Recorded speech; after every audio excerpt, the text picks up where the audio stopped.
I went to grad school twice. Once at 22 to get a PhD, and again at 42 for an MBA.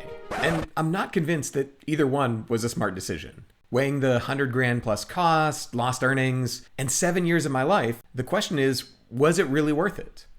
Now, don't get me wrong, I'm glad I did both of them. I made some amazing friends and had some of the best years of my life, and I solidified a truly unhealthy obsession with college basketball. But if you're asking if those degrees actually helped me build the professional life that I wanted, that answer's way messier. If you're in your 20s thinking about going straight into grad school, or if you're in your 30s or 40s or beyond staring at some program as your escape hatch, this is the video for you. Today, we're going to answer the potentially six-figure, multi-year question, should I go to grad school? Because people give a lot of reasons that sound smart and responsible that just end up making their student loans bigger and their lives a lot more complicated. When I started business school, they asked us two questions. Why an MBA and why now? One of my classmates gave the best answer I've ever heard about grad school. They said, only go to grad school if you can't not go to grad school. Ignore the double negative. This is the truth. After doing this twice and spending the last few years talking to people at every career stage, I've seen the same patterns over and over. There's about 5 really common reasons that people go to grad school that don't end up holding up, and only one that actually does. So today we're going to break those down. Reason number 1, the overqualification trap. Let's start with a big misconception. More school doesn't give you more options. It gives you different options, and a lot of times fewer. I lived this one right after I finished my PhD. On paper, I was more qualified than ever. Years of research, publications, dramatically improved graduation regalia. In reality, I qualified myself out of a bunch of opportunities. During those 5 years of school, I got married and became a proud member of a 2-career household. The whole reason to get my doctorate was to go into academia. However, during that time, my wife figured out what she wanted to do with her life and was lucky enough to get her first big kid job. Unfortunately for me, her career worked best in cities. The faculty offers that I ended up getting were not that. One of them was in this town where the chemistry department chair proudly told me during my interview that his weekend hobby was being a cattle rancher, and he was particularly excited because it was his turn this weekend with the bull.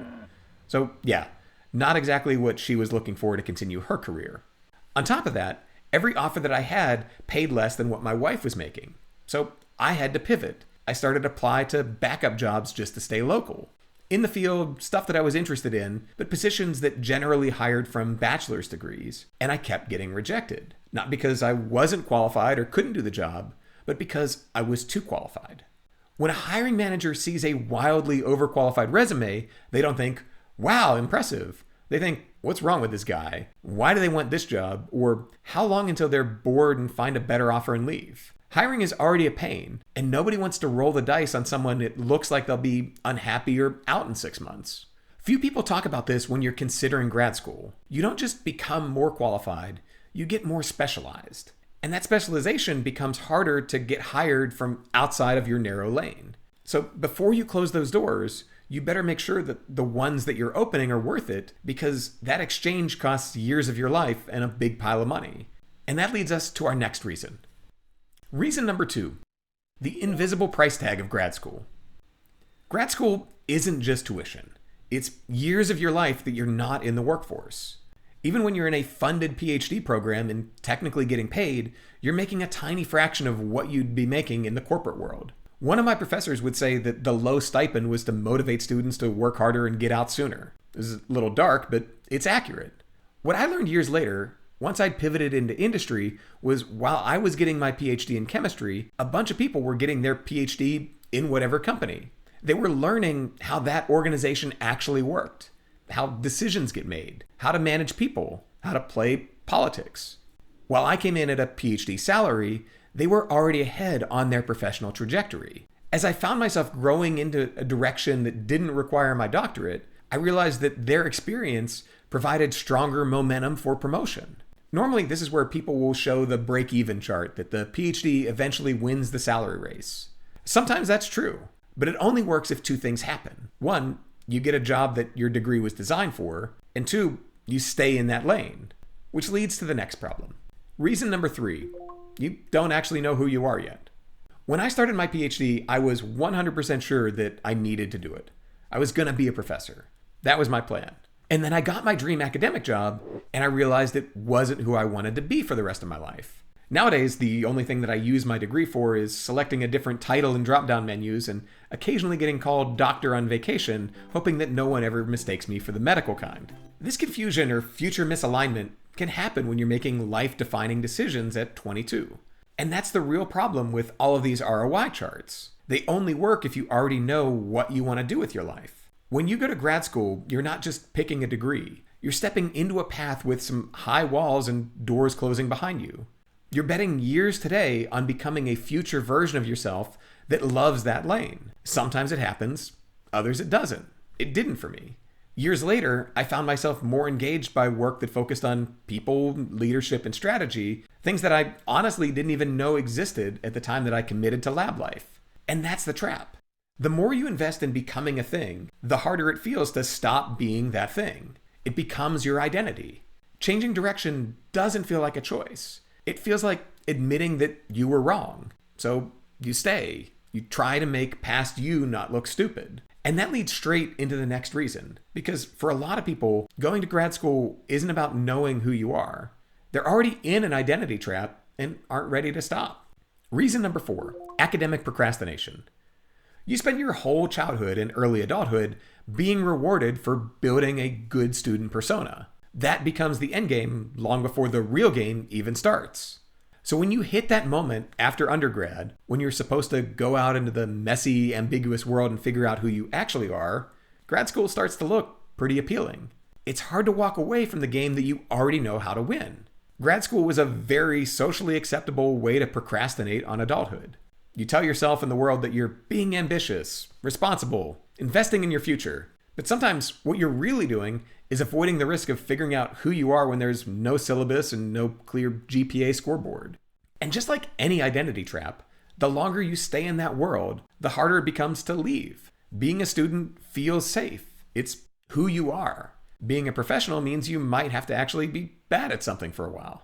That was me during my PhD. I'd won all the academic rounds before that, and then I found myself very happy to be close to the middle of the bell curve when placed with some of the smartest people that I'd ever met. That's an incredibly important and humbling life lesson. In sports, coaches talk a lot about learning more from losses, and not being top dog for once is a good experience that you're going to have at some point in the real world. Being among such a diverse group, it was also helpful to understand why each of them was there. Some of the reasons were great and honestly made me start to question my thinking. Others were because someone else expected them to be there. Which brings us to number 5.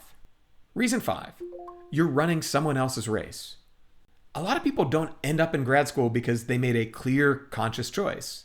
They end up there because someone else did. Parents, teachers, some influential adult who told you that you're too smart to do anything else. You grow up with that script and voice in your head. You're going to be a doctor, a lawyer, you're going to be the first in your family to get a PhD. And so by the time that you're ready to start grad school, it doesn't even feel like a suggestion anymore. It's destiny. You've been living that narrative for years, so you keep going. You never stop to consider what life you actually want or who you are. Instead, you're subliminally afraid of disappointing someone else's version of your future, and you even believe it yourself at this point. So you just keep playing your role, hoping that there's a successful, respected adult on the other side waiting for you. Sometimes you're right, it is who you are. Other times you wake up years later, successful, perfect resume, and a foreboding sense that you're living someone else's life. And that's truly one of the most expensive mistakes that you can make. Not financially, but existentially.